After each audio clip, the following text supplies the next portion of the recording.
Bueno, ya estamos de vuelta. Vamos a aprovechar para nombrar al comité organizador de este evento. El comité organizador estuvo formado por el doctor Diego Armentano, la doctora Paola Vermolen, la doctora Eugenia Ellis, el doctor Marcelo Fiori, el doctor José Rafael Chichi León, el doctor Roberto Marcarián, que actuó como coordinador, el doctor Martín Reivis, que actuó como coordinador de este evento en particular, y el doctor Gonzalo Tornaría. Todos de UDELAR, de Uruguay, y agradecemos también al apoyo técnico de Germán Correa. Bueno, vamos a pasar directamente a la premiación entonces. El premio Reconocimiento Humalca distingue a jóvenes matemáticos que hayan realizado un trabajo de excelente nivel y que trabajen permanentemente en una institución de la región, o sea, América Latina y el Caribe. Se tiene en cuenta la originalidad, profundidad y relevancia y la proyección a futuro de los aportes matemáticos, además del impacto en el escenario matemático.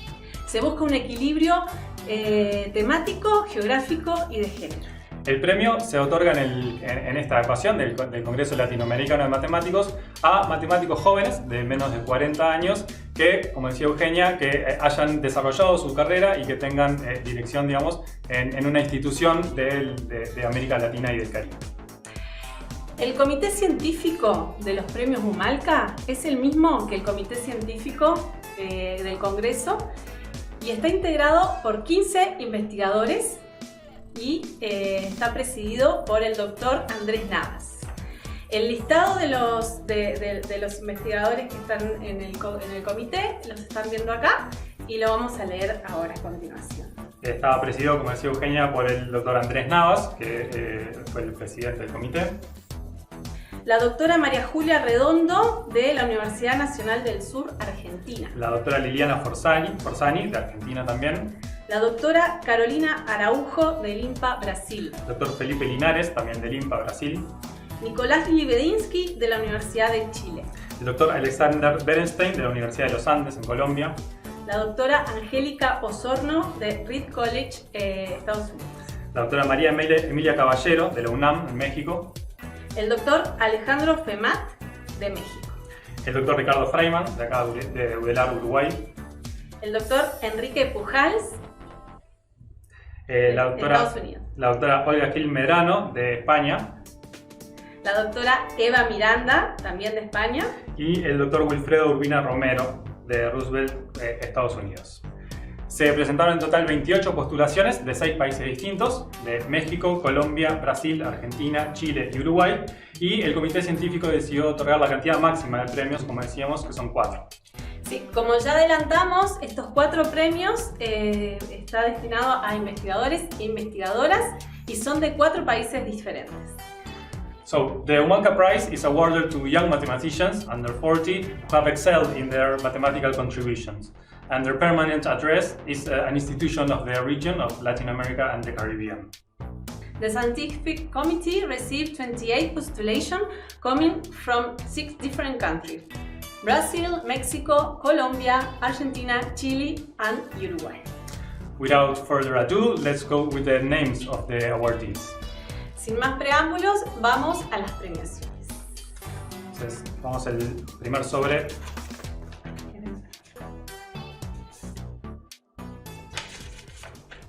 El nombre del primer premiado entonces es Iván Angiono, nacido en Argentina.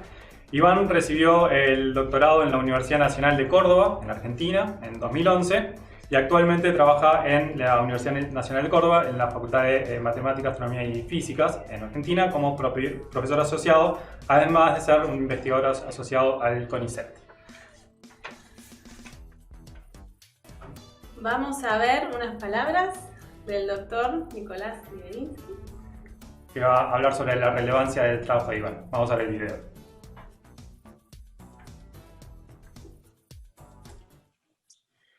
Es un verdadero placer para mí y un honor hablar sobre el trabajo y la vida de Iván Angiono. Yo lo conozco relativamente muy bien, Iván, y puedo decir que es una persona muy generosa, muy humilde y extremadamente fuerte como matemático. Entonces estoy demasiado feliz de poder hacer esta presentación. Voy a hablar sobre su vida, primero, un poquitito. Entonces, Iván nació en Trenel, que es un pueblo de 3.000 habitantes en la provincia de La Pampa. Y durante sus estudios secundarios, él participó en las Olimpiadas de Matemática.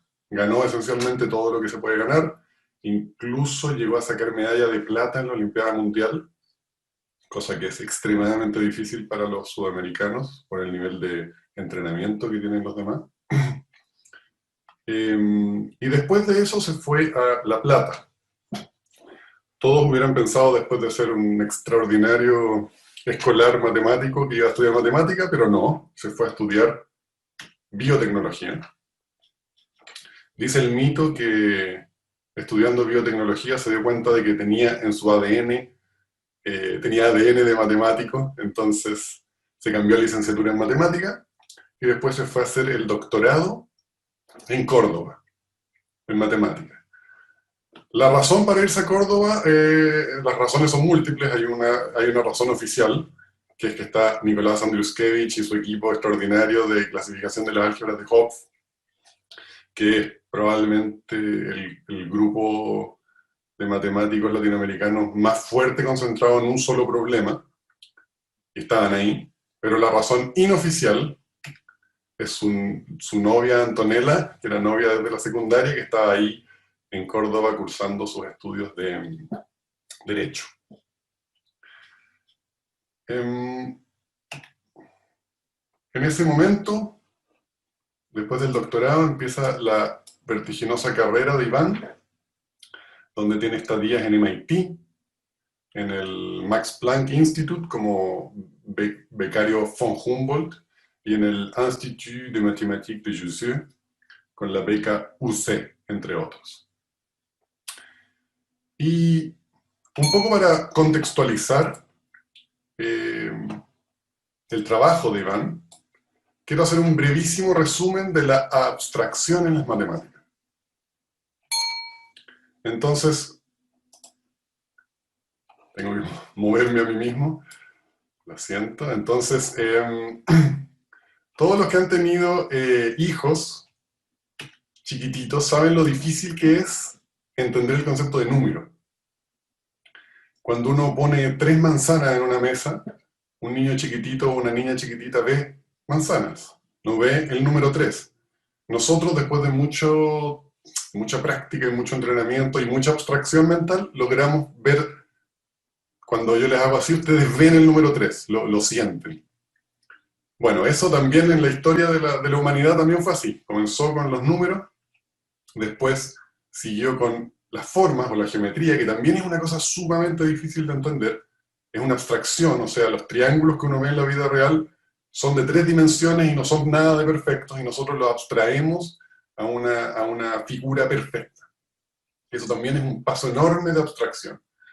El siguiente paso de abstracción son los polinomios, que si ustedes recuerdan su adolescencia o han tenido contacto recientemente con adolescentes, saben lo difícil que son los polinomios, de entender qué es eso, qué es ese X. ¿X es un número? ¿X son todos los números?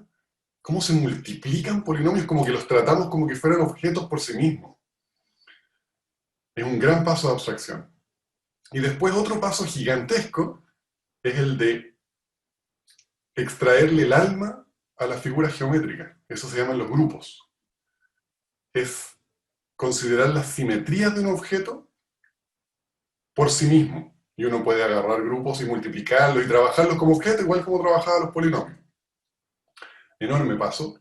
Y finalmente está deformar los grupos, que son las álgebras de Hopf. Esto es un poquito un chiste. Obviamente las álgebras de Hopf no deberían estar aquí solas como el quinto elemento, pero no es tan chiste en el sentido de que en los últimos 30 o 40 años la matemática ha trabajado mucho, es una tendencia muy importante en matemática, lo que se podría denominar como simetrías superiores, donde están las cuantizaciones, las categorificaciones, y dentro de ese mundo están las álgebras de Hopf como un elemento muy importante. Entonces, yo creo que todos, quiero poner algunos problemas en estos ámbitos que nombré. En teoría de números hay un problema muy famoso, que probablemente todos conocen, que se llama el último teorema de Fermat, que demostró Andrew Wiles, que dice que a a la n más b a la n igual c a la n no tiene soluciones enteras para n mayor que 2. Cuando uno se pregunta por problemas antiguos o famosos de la geometría, por ejemplo, está el problema de qué polígonos se pueden construir con regla y compás. Que eso, los griegos eran capaces de construir algunos polígonos, pero no todos. Y ese problema duró más de 2000 años. O se puede cuadrar el círculo, es decir, se puede construir un cuadrado dado un círculo con la misma área que tiene el círculo. Ese es un problema infernal que miles de personas trataron de resolver y nadie pudo. Aquí pongo una pequeña imagen de algunos polígonos que sí podían construir los griegos. Ellos sí sabían construir el cuadrado, el pentágono, el hexágono. Y después pasamos al punto número 3, polinomios. Y probablemente el problema más famoso, al origen de esta teoría, es si se pueden encontrar fórmulas para los polinomios de cualquier grado. Entonces, yo creo que todos los que están escuchando esta charla conocen la fórmula para el polinomio de grado 2, ax cuadrado más bx más c igual 0. Esa es la fórmula. Pero no sé si todos conocen la fórmula para los polinomios de grado 3, o sea, ax cubo más bx cuadrado más cx más d igual 0. Aquí están las tres soluciones. Y entonces, aquí llegan los grupos y hacen su aparición fulgurante para resolver todos los problemas previos. Entonces, con los grupos, esto sí es mucho más tardío. Andrew Wiles, más bien con las representaciones de grupos, fue un ingrediente fundamental para resolver la conjetura de Fermat. Y con los grupos se pudo demostrar una conjetura de Gauss, qué polígonos se pueden construir y qué polígonos no se pueden construir. Y también se demostró que no se puede cuadrar el círculo, y se demostró que no se pueden encontrar fórmulas para polinomios de grado 5 mayor.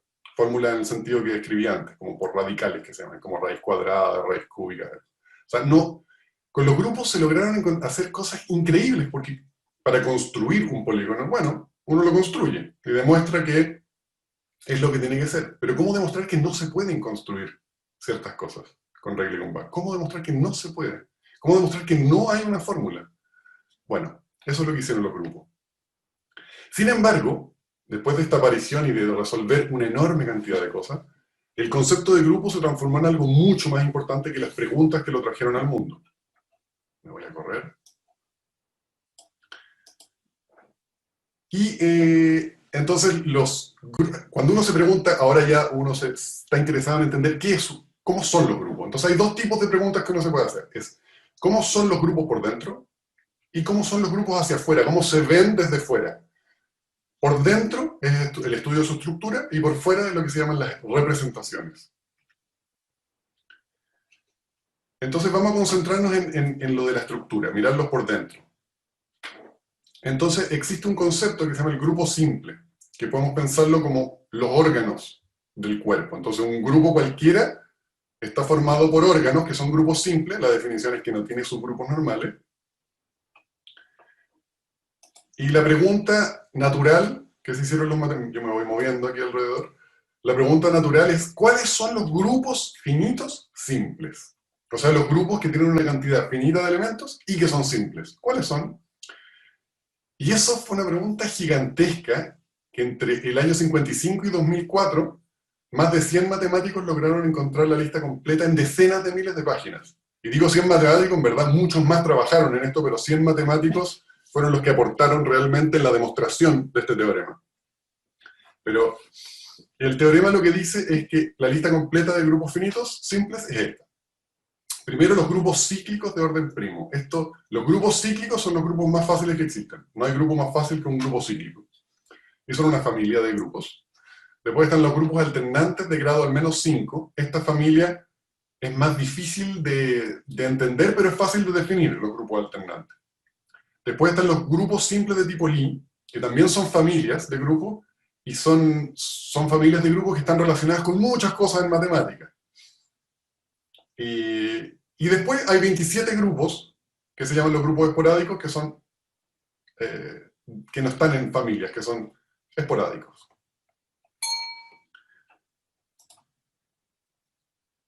Hugo de Garis, que es un investigador en inteligencia artificial, dijo: este teorema es el logro intelectual más grande de la humanidad.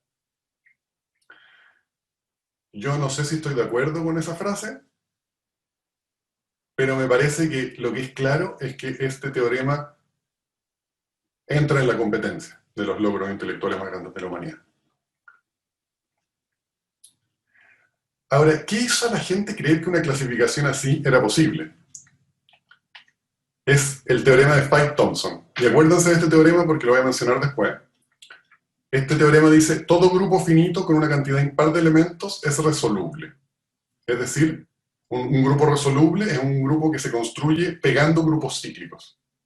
Entonces, lo que nos está diciendo es que los cíclicos son los más fáciles del mundo, los resolubles son todavía fáciles porque es pegar los cíclicos, y después nos dice que un grupo finito con una cantidad impar de elementos es resoluble. Entonces es como que entendemos la mitad de los grupos finitos. Entonces este fue como el teorema que le dio esperanza a la gente para hacer la clasificación. Entonces ahora nos podemos hacer la pregunta de si se pueden deformar los grupos, digamos compactos. Y el problema es que no hay espacio para deformarlos. Entonces la respuesta es que no. Sin embargo, ahí aparece Heinz Hopf, que inventó las álgebras de Hopf. Y luego Vladimir Drinfeld y Michio Jimbo se dieron cuenta de lo siguiente. Cuando un grupo G es mirado como grupo, es rígido, o sea, no se puede deformar. Pero cuando lo miramos como álgebra de Hopf, o sea, un grupo es más o menos lo mismo que su álgebra de grupo, entonces miramos su álgebra de grupo como una álgebra de Hopf, y entonces ahí sí se puede deformar. Esa es como una observación absolutamente clave que hicieron. Y así vinieron a existir los grupos cuánticos. De hecho, por este resultado le dieron a Drinfeld la medalla Fields. Entonces, luego se armó un nuevo, enorme proyecto matemático, probablemente igual de grande que el de los grupos, es clasificar las álgebras de Hopf. Heinz Hopf tiene una frase que a mí me parece espectacular relacionada con este programa. Dice: la indecisión debilita, se nutre de sí misma. Podríamos casi decir que es una formadora de hábitos. No solo eso, además es contagiosa. La indecisión. Y para llevar adelante este programa realmente se necesita mucha decisión. Entonces, ahí vienen los padres de este programa, que son Nicolás Andriuskevich y Hans-Jürgen Schneider, que plantean un teorema y un método de clasificar las álgebras de Hopf, digamos punteadas, y su teorema es parecido al teorema de Fyfe-Thomson. No voy a decir cuál es, pero en el fondo lo que dice este teorema es: hay esperanza. Entonces, para explicar un poco el trabajo de Iván Angiono, hay que saber una cosa. Uno parte con un álgebra de Hopf, y en el álgebra de Hopf está subyacente un grupo, que hay que recordar este grupo porque lo voy a usar en la siguiente slide. Hay un grupo que está subyacente de H, y hay una álgebra graduada que también se puede deducir del álgebra de Hopf. Entonces el proyecto de Andriuskevich y Schneider era el siguiente. Uno parte de una álgebra de Hopf, le asocia su graduado, y adentro del graduado uno tiene una álgebra de Nichols, por G, siendo G el grupo. ¿Y cuál es la gracia de esto? Es que las Nichols son más fáciles, entre comillas, y aquí las comillas son muy grandes porque todos los objetos aquí son complicados, pero son más ricos combinatoriamente, entonces hay más esperanza de entenderlas, las Nichols. Y entonces el sueño es deformar las Nichols y obtener de vuelta H, y la conjetura de Andriuskevich y Schneider es que esto no es una inclusión estricta, sino que es una igualdad. Entonces, de alguna manera partimos de H, vamos a su graduado, que va a ser igual a las Nichols, por G, y entonces vamos a tratar de clasificarlas, vamos a deformar y vamos a obtener todas las H con ese grupo subyacente. Y una de las cosas más importantes que hizo Iván Anguiono en su trabajo es que cuando G es abeliano, resolvió todo el programa. Es decir, logró demostrar la conjetura de Andruszkiewicz y Schneider, que las Nichols por G es igual al graduado. Después logró clasificar las Nichols, y mucho más que eso, las clasificó y las presentó por generador de relaciones, o sea, las describió de manera totalmente explícita. Y después en un trabajo con Agustín García y con Nicolás Andruszkiewicz, lograron terminar esta parte del proyecto, es decir, deformar esas Nichols que había clasificado y obtener todos los H con el grupo subyacente abeliano. Bueno, hasta aquí quiero llegar con la parte de matemática, y para terminar me gustaría decir que su capacidad extraordinaria para clasificar objetos matemáticos no solamente se aplica en matemáticas, sino que él tiene una colección de monedas gigantesca que crece más o menos a la misma velocidad que sus papers buenísimos que va haciendo. Otra cosa importante es que él es absolutamente fanático de River, así que probablemente el año 2018 no fue el peor año de Iván Anguiono. Aunque ha hecho todas estas cosas maravillosas en matemática, probablemente él cree que su mayor aporte en la vida o a la humanidad es su hija Josefina. Iván es un fenómeno como algebrista. Sus resultados son absolutamente increíbles, y yo estoy convencido de que esto es solamente el principio. Así que muchas, muchas, muchas felicitaciones, Iván.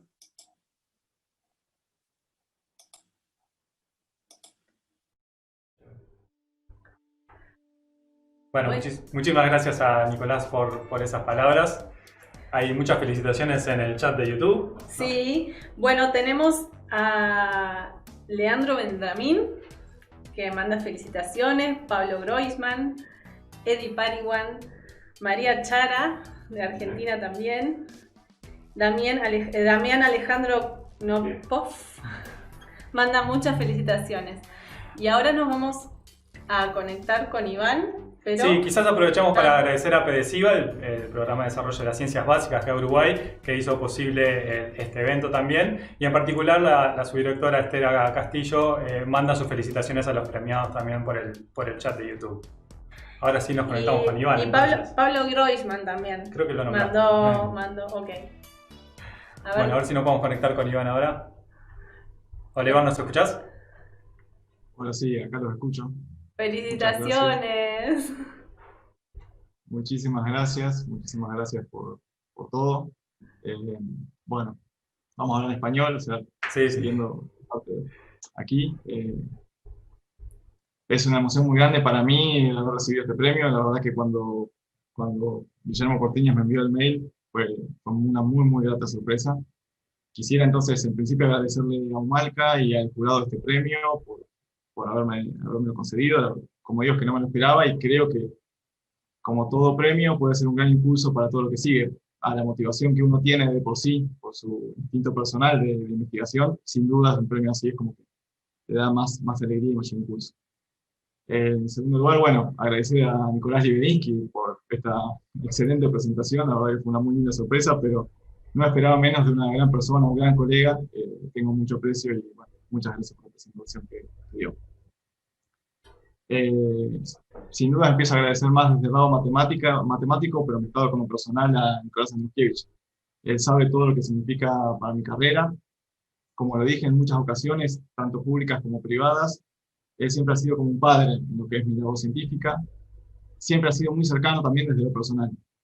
Me ha sabido aconsejar cuando alguna situación lo requería, y ha sabido acompañarme en los malos momentos y también disfrutar de los buenos, por lo cual espero que en este momento le esté disfrutando, porque mucho de esto tiene que ver con él, desde el punto de vista matemático, como explicó Nicolás Libedinsky, pero también desde lo personal.